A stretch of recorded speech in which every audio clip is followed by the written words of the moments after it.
And no one puts new wine into old wineskins, or else the new wine bursts the wineskins. The wine is spilled and the wineskins are ruined, but the new wine must be put into new wineskins. Mark 2, verse 22. And just like that, we are ushering a new season. May all things be made new in your life this season and beyond. Welcome to season 3. Well, hello, everybody, and welcome to the Unstoppable Queens Network podcast. My name is Mrs. Kelly Kentela, and I am your host. We continue with our season where we are showcasing the women in my life this Women's Month. Happy Women's Month to all the amazing queens out there. This month is about us, and I really wish Women's Month can be every month, but we'll take August any day. Today, I am sitting with a phenomenal woman of God, someone I met a couple of years ago, and since that time my life has never been the same just by virtue of having this person. So this is how amazing it is to be a child of God, because God will always connect you to the right people. So I walked into a home cell at my former local church years ago, and what's amazing about this home cell, it was actually a home cell where I would later buy my house. So I walk in there and I'm seeing this person and I can't stop staring. And I just couldn't stop staring at her. She had dreadlocks at the time, neatly done. And I'm just looking at this natural beauty, tall, beautiful lady. And I'm just drawn to her by her aura. And short version, I quickly know who she is. And one time I tell my cousin about her and I'm like, hey, you know who I go to church with? And she's like, that is one of the most educated women in this country. Wow. And I'm like, what? Yeah. And I remember just a few weeks later, she was on True Love magazine, and I was like, this woman is my kind of woman. And as you know, a few years later, I also had an opportunity to be featured in that very magazine. So you can just see the similarities and, you know, the way that we are. And, you know, even when I started my organization, Young Wives International, then now Unstoppable Queens, she was somebody who I looked up to, who inspired me. Her marriage journey is, she and her husband are what my husband and I call our big sis and big brother in marriage, because they are for marriage, and they are amongst the people, when we say heaven on earth marriage, we mention them proudly. So today I am sitting with Mrs. Zama Mkosi. Oh, wow! I'm hearing that story for the first time, by the way. I'm listening to it and I'm just in awe. Oh, wow. How are you, big much. sissy? Oh, I am awesome. I'm awesome. You look amazing. Thank you. Thank you. I guess August does that to us. Oh, you look amazing. So, no, thank you. Thank you, my darling. Yeah, so we finally get to have this sit down. It's been long awaiting. It's been long awaited. I'm so excited. Yeah, thank you so much. And thank you for honoring the invites. I know how hectic your schedule is. And, you know, also you do a whole lot of other things. You wear a lot of hats. You know, you are one of those women who wear a lot of hats. So for the benefits of my viewers and listeners, who is Mrs. Zama Mkosi? Okay, all right. Since we have a limited time, and I've been on this earth for quite a bit, almost 50 in a few months. I'll just be brief. Zama Mkosi is a child of God, first and foremost. Zama Mkosi is a wife. Zama Mkosi is a mother. Zama Mkosi is an entrepreneur. Zama Mkosi is a builder of the kingdom of heaven here on earth as it is in heaven. Zama Mkosi is a runner. Zama Mkosi is a family builder. Ooh. You know, and I guess other things we are going to get to talk about. Yeah, absolutely. Yo, that is quite a mouthful. Thank you so much. Now, let's start off by talking about your career. And, you know, because you are a lawyer. And so when do you realize that you actually want to become a lawyer? You know, how I realized, because I had the privilege that my father was a lawyer. Yes. So I am just a product of being a daddy's girl. Yeah. That's it. And I am a product of a parent walking intentionally in front of their children. That's all there is to it. I didn't know anything else about being a lawyer except what I saw my father being. And what I saw my father being, not just doing, but being, I was like, I want to be that. Yeah. And from a very young age, I always then said, I want to do what my father did. Oh, wow. And so, and over the years, then it grew on me. Yeah. And over the years, I made of it, you know, what I am, which was slightly different than what he was. But I made it my own. But he definitely planted the seed of being a lawyer. Sure. And thank you for sharing that, because we have a lot of parents that are watching us. And, you know, so for me, it's one of those things where you actually realize when you become a parent, you then have a responsibility of shaping and molding this person. And not only through your words, but also through your actions, because they are watching. And I'm raising 2 teenagers now who want nothing but to become entrepreneurs. Because I'm an entrepreneur. And, you know, we're still having this conversation with them where we're like, okay, cool, you can do the entrepreneurship, but you've got to give us a couple of degrees first. We want you to become an entrepreneur, but we want you to become an educated one. Absolutely. So thank you for sharing that. And I know the way that your father was your role model and the way that he shaped your career as well. And this woman that we see today, this amazing leader, because for as long as I've known you, I know that you're an amazing leader. You've led me also in a couple of times, and you've worked in roles that require you to be leadership, strategic leadership rather, but also the creative side of your career. So how did you balance the two?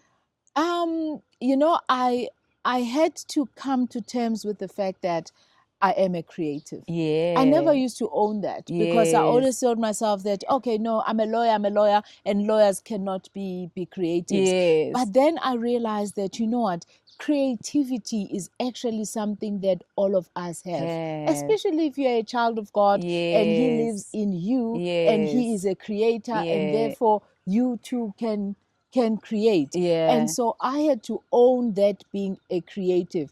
But then I also had to also give honor to the grace of leadership that is upon me, and the grace of leadership that is upon me, but also because I have fine-tuned the skill of leadership. And so I had to combine the creativity and the leadership and the legal mind to actually lead in a way that has respect for governance, because I've been in corporates, I've held CEO roles, I've held COO roles, I still chair a couple of boards in the private sector and the public sector. I therefore had to combine the creativity, the leadership anointing, as well as the legal all the legalities and the corporate governance rules. Oh, I love that. And I don't know if I recorded it or I was preaching or speaking somewhere, because I do a lot of that. I can imagine. Yes, you do. But I can't remember where, but I recently also shared that statement that I never used to own being a creative.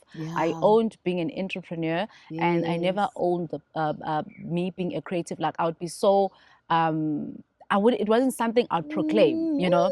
But lately, the Lord revealed to me, and not only because I go to Elohim Bible Church, but God, Elohim, is my favorite part of God, because that means it's God who creates. And I believe that is why I am this creative person. And sometimes people will even ask me, how do you do it? How do you do it all? I'm just like, it's God. It's God's grace. You know, we have the Holy Spirit as the inspiration. So how amazing is that? And that is why we never run out of ideas. We never run out of things to do. We never run out of things to say.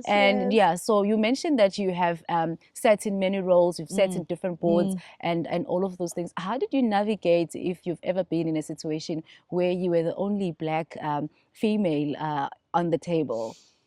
Sure. That has happened a couple of times. And in the various board roles that I have now, there is one where it's still the case. But I'm glad to say that I have really, you know, find myself in a situation where I've had a lot of support. I've had a lot of support from within the organizations that I am in those leadership roles. But also I have learned that I needed to put together my own board of advisors. I needed to make sure that I also have a team that is going to support and grow who I am and enable me to show up in those rooms, even in rooms where the support may not be there. So I tap into those other partners and mentors and advisors so that I can be equipped. And sometimes they'll be able to showcase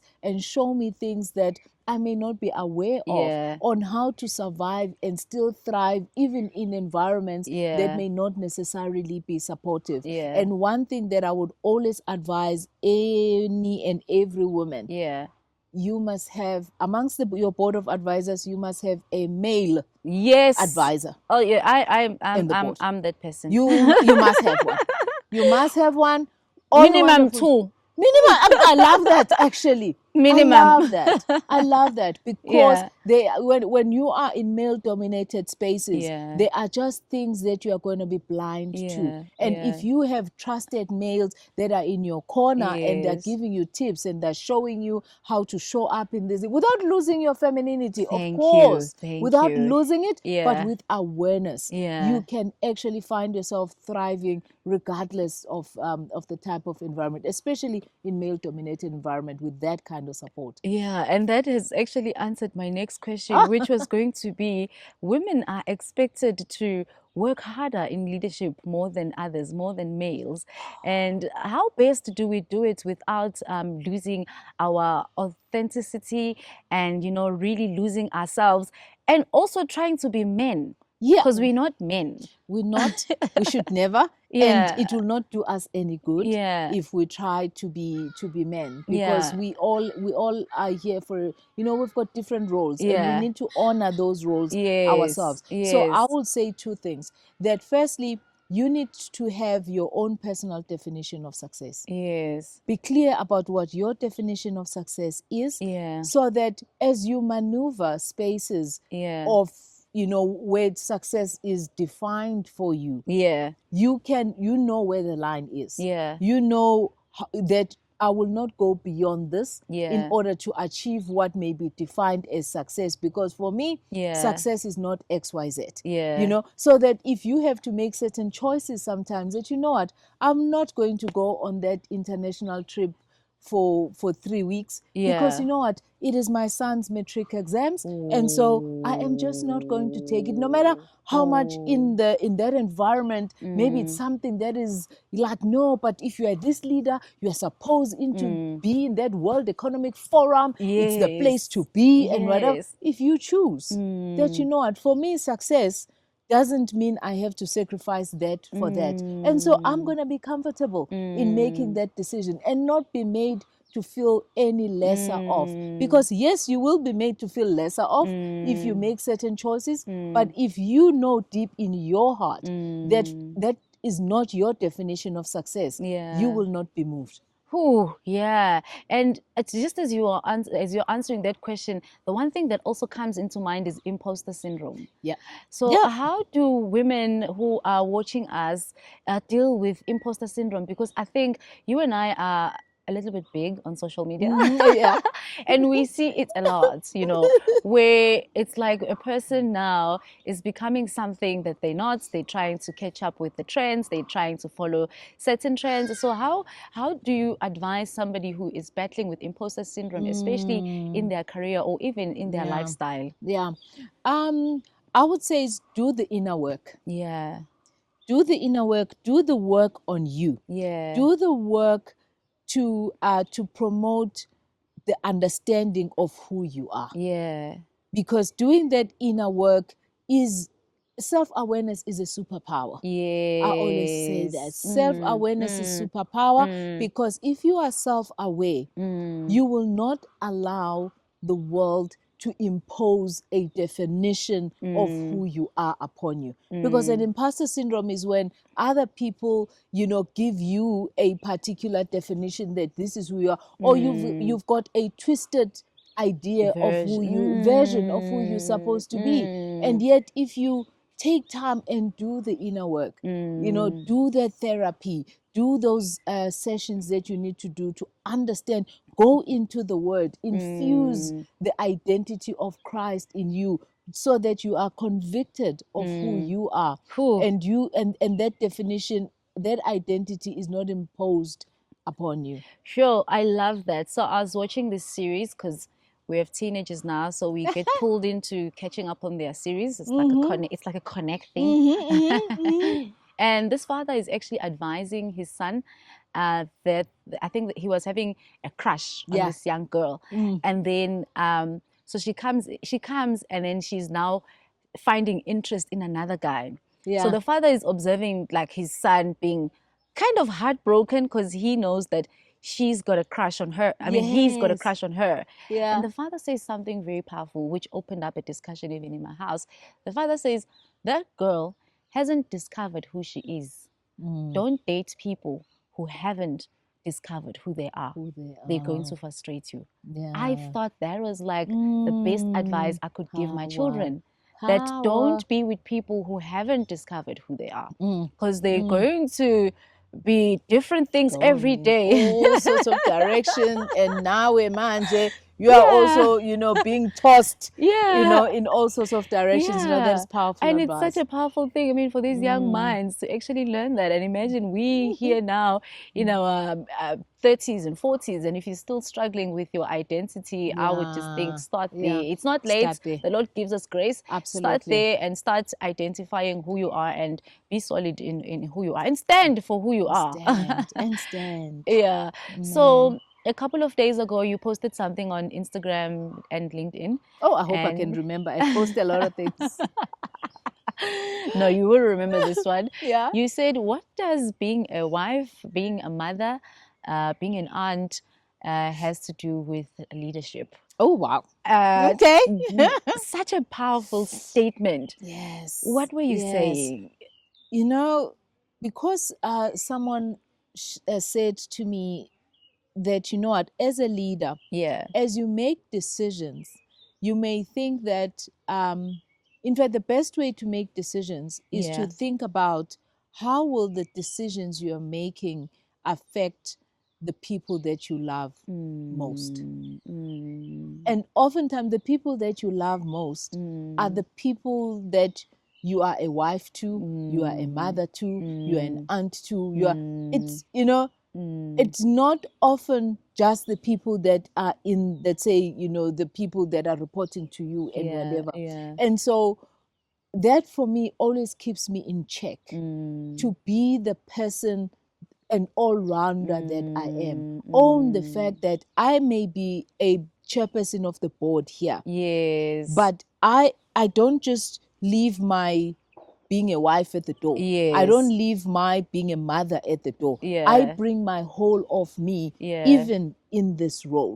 And so how do I perform this role with the awareness that there is more to this life than simply me sitting on this chair at the top of the boardroom. And there is more in each of the people sitting in this room than the titles that they have of being CFO, HR director, and this and that, because we are more than just those things. Ooh. And you know, as you say that, confession time, you were like the first CEO I had their number. You were like the first CEO I got to sit with. Oh, man. And learn from. Thank you. And what you serve. Man. And I remember even back then, you were really big on teaching those things, that it's not about the title. It's not about, because I'm the CEO at work, at home, I'm still a mother, I'm still a wife, I'm still a friend, I'm still a daughter. And even at church, I mean, you would do like the oddest things, and I'll be like, but CEO. If chairs needed to be carried, you would carry them, you know. So that was such a humbling experience for the young version of me, that I said to myself that wherever the Lord takes me, I need to remain grounded, and I need to understand this journey. Honestly, as a family, you humbled us. Oh, you humbled us so much that, you can be this executive and still be able to have coffee with Kelly. And if Kelly says, can we meet? You are available. It's like, wow. Yeah. No, I so love it. let's talk about your ministry. And probably this is where we mostly connected. And you had at the time prayer sessions for couples, for married people. And I've watched over the years how that has evolved, and now you've got these prayers that are happening online. And you pray for all these different things and all of these things. So Mrs. Zama Mkosi, the intercessor. Yes, absolutely. Yeah. When my husband and I, first got married, which was 25 years ago. Yeah. We've been married 25 beautiful years. By His grace, we've been married 25 years. Yeah. We've known each other for almost 33 years. And God has been good. Ooh, I think amazing. Throughout our journey together, particularly just starting, from just before we got married. Yeah. Before we got married, we said, we've been dating for about 8 years by then. And we were like, okay, we're now deciding to get married. Yeah. But how are we going to do this marriage thing? Yeah. Because surely we've been dating already for 8 years. What's going to be different about this marriage thing? Yes. And from that moment, before our wedding, we started premarital counseling. Yeah. Simply because we were like, we don't just want to wing this. Yes. Because surely, we want it to last. We want it to be beautiful. Yes. We don't want it to be that, we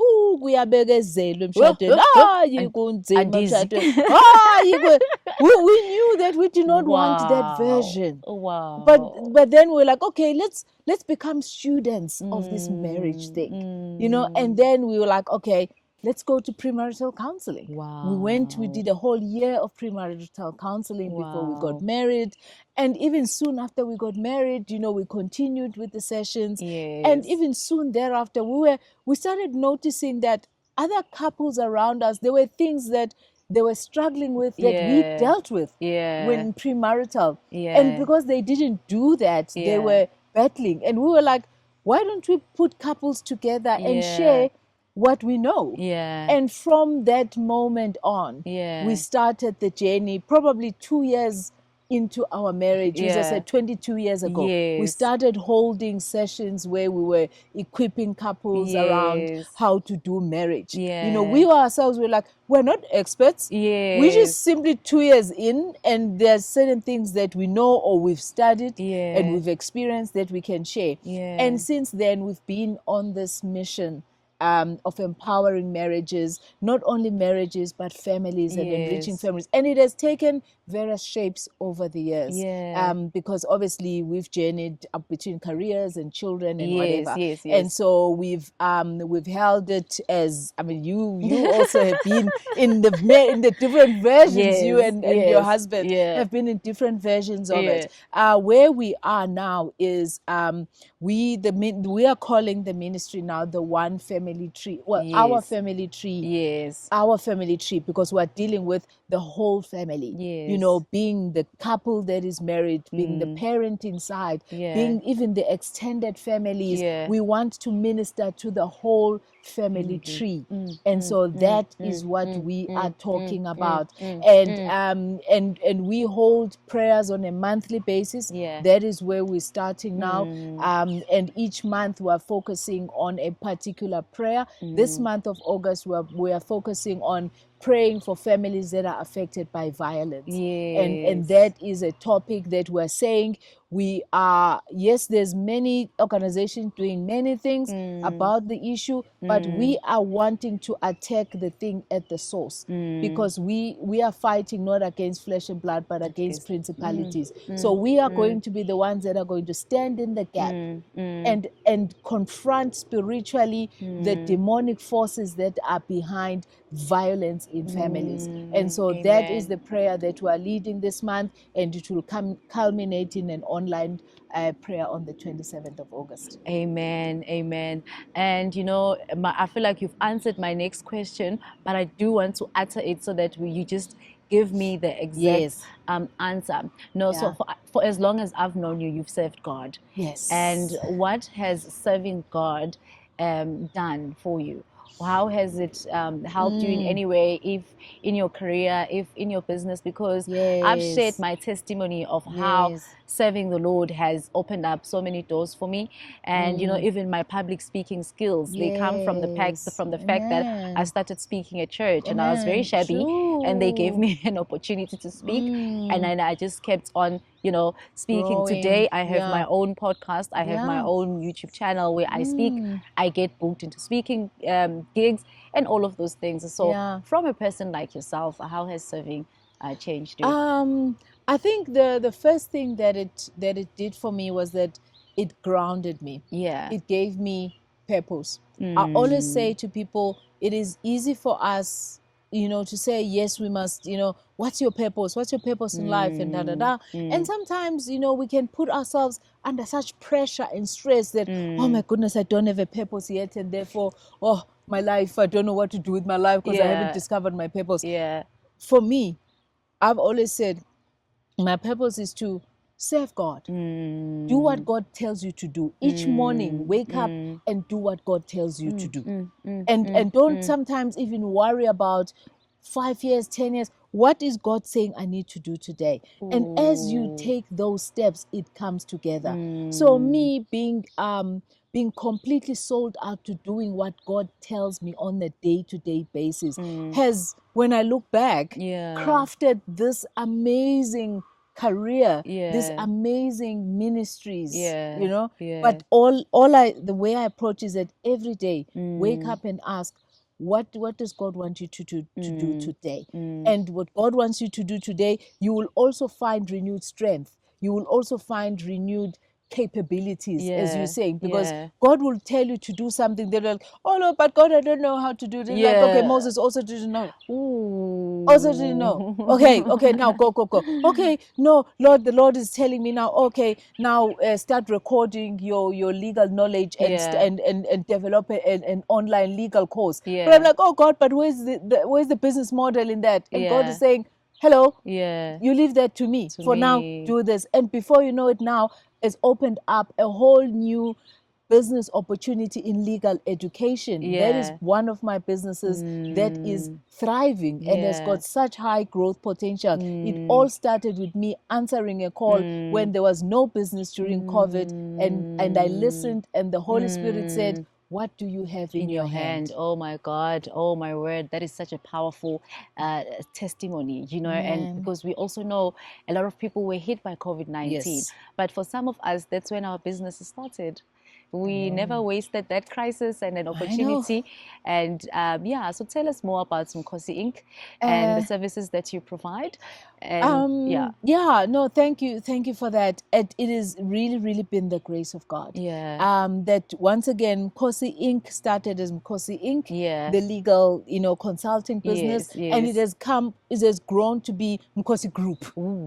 It has gone to be Mkosi Group because each time I'm obedient in one thing, the Lord will give me yet another thing to do. So now I've got Mkosi Group that is a multiple businesses that do different things. One is legal consulting. I do legal work mostly for the media and entertainment industry, but every other business I do legal consulting work for. The other part of the business is legal education, where I do legal education and empower small businesses in terms of empowering them on the legality and the preparing themselves for funding and compliance. So I work a lot directly with SMEs, or I work with corporates that empower SMEs in that space. And then I've got another business that does film production insurance. So for every production that is shot, we are the ones that offer insurance, you know, to manage the risks that are associated with the productions of film, productions of television, productions of music videos, concerts, event concerts. I do insurance, for all those kind of things. So that's really the different parts, and it's still growing because the Lord is still giving me some wonderful ideas. Yeah, no, that's amazing, and we will put the details of Mkosi Inc. On this video so that people can connect, and if they are interested on the services. Now, as we wrap up, I'm not gonna let you leave before you share your 5 Fs. Because that is my favorite thing ever that you taught this young girl, and I ran with it, and I've got the 5 Fs printed in everybody's room in my house because that is like our foundation thing now. So I'm just gonna let you take us through your 5 Fs. Our 5 Fs principles. 5 Fs principle. Life can be overwhelming. So the way that I really tell everyone to approach life, instead of being overwhelmed by where do I start with life, there is so much to do. Divide it up into 5 Fs. Yeah. The first F is your faith. Yes. And the second F is your family. Yes. And the third F is your finances. Yes. And the fourth F is your health and fitness. In fact, health and fitness comes before finances. In fact. And then the last one is fun. Remember to have fun. Exactly that. I've had fun hosting you today, and I remember you teaching that, and I've never forgotten about it. It's a foundation thing in my family now. We all love it, and I believe our kids are also going to carry it on. And you're raising young men. Oh yes. You are raising young men now, so I'm sure even your kids are carrying it forward. They are. And it all started because you said yes to your calling, and you said yes to your ministry, and now we are seeing you impacting so many families, my family included. So thank you for being the vessel of honor.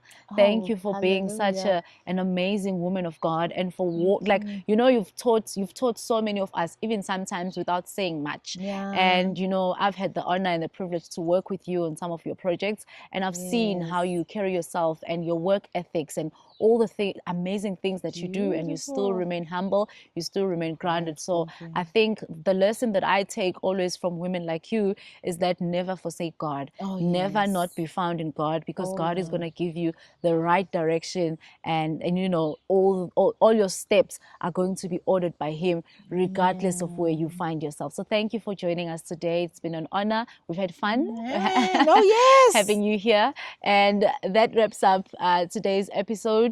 Thank you for tuning in, and we'll bring you another exciting, another phenomenal woman in my life next week. Please remember to subscribe to this channel. Let's grow this channel. That's the whole point with doing this.